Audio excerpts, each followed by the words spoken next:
I can't believe I'm about to say this, but I can't wait for tax day on April 15th. It's a little different this year. It's great because it's a step in the right direction for policy, for small businesses and American workers. And it's a great example to be set for the next generation that is watching us. Speaking of the next generation, when my daughters were young and they were at Ridgeview Elementary School in Peoria, Illinois, I would volunteer for Junior Achievement, which is a program where community members would teach students on how money works in the real world. One of my favorite lessons is when each student is representing someone different in the community. We'd have firefighters, teachers, bankers, and small business owners. Everyone is earning money. But I added a little twist. I asked the class to please give me the kindest boy and girl in the classroom. They elected. It was very sweet. And I went ahead and I slapped on a sticker that said tax collector on both of them. The room went crazy because I said, please go to your classmates and go collect $15 from each of your friends. All of a sudden, the two same kids that were the loved kids became not so loved anymore.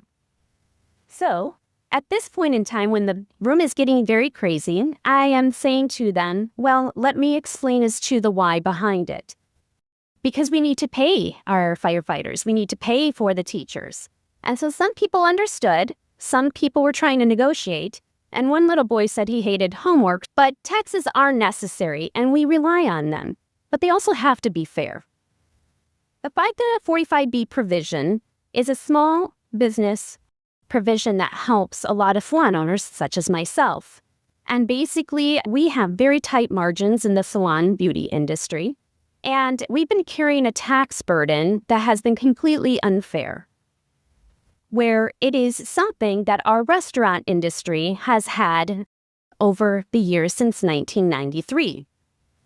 The no taxes on tip is the second provision, which is for all the hardworking Americans, which is some of our employees as well, that are doing everything that they can while all these taxes are coming at them and trying to provide a living for their family. So, on July 4th, 2025, these two provisions came together beautifully. We got the extension of the 45B FICA tip tax to the beauty industry, and then we also had the no taxes on tips provision. In the last 20 years, we have paid out over $2.3 million in just tips alone. Of this amount, the FICA taxes that my business has to pay is over $176,000. That's in 20 years.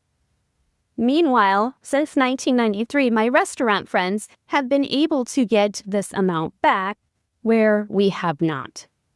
So the impact is very, very important. And now, until now, we have my representative from Illinois, Congressman Darren LaHood, to thank, and Susan DelBene, Congresswoman from the state of Washington, who brought this bipartisan bill together and was in the big, beautiful bill. On the other hand, we also have the employees. And in the past week, I've talked to many of my salon business owners who are very excited for this day, too.